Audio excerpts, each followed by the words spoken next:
Hello and welcome to this, my next and latest chess video. This is showing a game that I played very recently, that is yesterday, which was Thursday the 25th of April 2013 on the free internet chess server.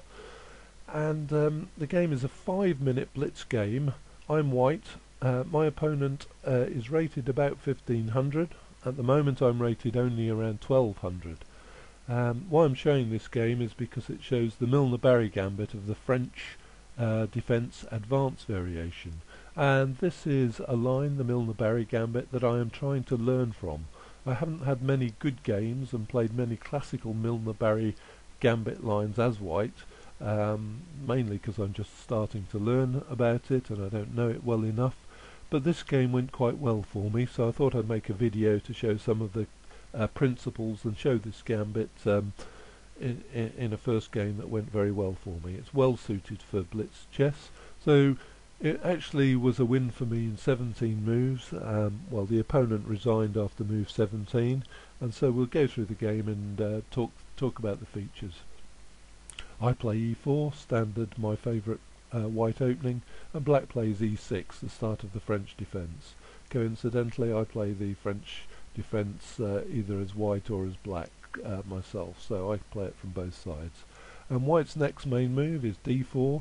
White's trying to build a centre with the pawns, take advantage of the space in the centre, but black here now does the classic French defence, counter-attack, wants to knock down that pawn centre of white, and so plays d5, putting pressure on the central e-pawn. And here there are moves for white. The main ones are the advance, e4 to e5 and protect the pawn. There's an exchange, e takes d, and then e will take d back. I don't like the exchange variation either as white or black particularly. There's also a classical variation, knight to c3, developing a knight, and also the knight adding pressure in the centre, and there's also the knight to d2, which is a Tarrasch variation. But here we're going on with the advanced variation, so e4, e5, and black's main move is c5, simply attacking that pawn centre straight away. That's definitive of the French defence. And white here just plays c3 to build the pawn chain in the centre and strengthen the central pawn. Black now plays an early queen to b6, which is the Wade variation, and that queen is putting more pressure on the central pawn indirectly, and also directly attacking the b2 pawn. If the dark squared bishop of white was ever to move, that would be under threat from the queen in that position. And here as white I simply play knight to f3, and the knight is trying to protect in the centre. Black develops with knight to f6, putting more pressure in the centre. And here I now play bishop to d3, and this is the classic Milner Gambit move of the advanced French. Putting this bishop in the centre here, it's a good place for the bishop. It can go to the king side or the queen side, and in some lines, which isn't the Milner Gambit line, it can retreat to the c2 square. And the reason it can do that is because on d3 it's blocking the defence of the d pawn from the queen, so white has lost one of its central defenders. But on the d3 square, this is the hallmark of the Milner Gambit line. So we'll now see black now just develops this problem bishop, the light squared bishop. He does that onto d7. There is a silly trap for black. If black had thought he could now, because of the position of the light squared white bishop, thought he could have previously played pawn takes in the centre, c takes d, c takes d, knight takes d, knight takes d, queen takes knight, then he's in for a rude shock, because simply the light squared bishop would move from d3 to b5 with a check if this other bishop was still undeveloped, and there'd be a discovered attack on the black queen, and white would win the black queen with queen takes queen. So that's the basic beginner trap in the French defence, and is solved with this move light squared bishop to d7. Anyway, that wasn't played, so it's more of a standard Milner-Barry gambit line now, and here I carry on castle kingside, and black now will just savagely attack in the centre and go a pawn up. So black plays c takes d, white plays c takes d, knight takes d, and white recaptures knight takes knight, and queen now can play queen takes knight and go a pawn up. And the white centre is pretty much smashed.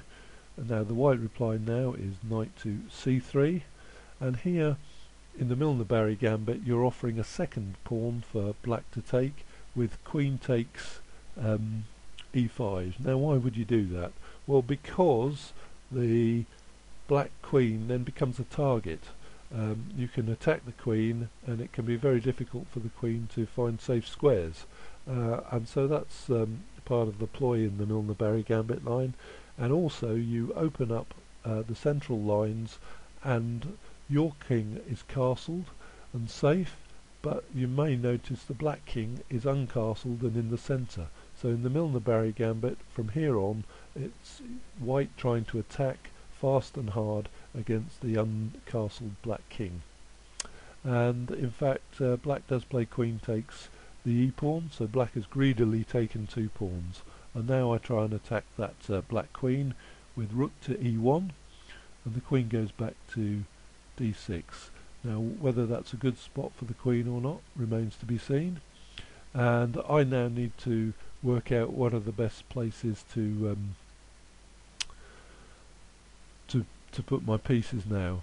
And you really have to think that there is a possibility here of playing knight at some stage takes the d pawn, because black cannot take back with the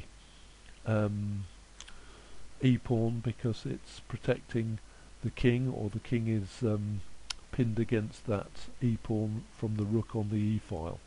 Anyway, that isn't done, and black plays his developing move knight to f6, and I'm not sure for black whether that's the best move. Maybe bishop to e7, or even knight to e7, I'm not sure. Alex Baburin of Internet Chess Club has done a video on the Milner-Barry gambit line, and if you can get to see that, I'd recommend that. There's an introductory one on YouTube, and it's worth watching. So anyway, I now carry on with bishop takes bishop check, and black plays queen takes bishop.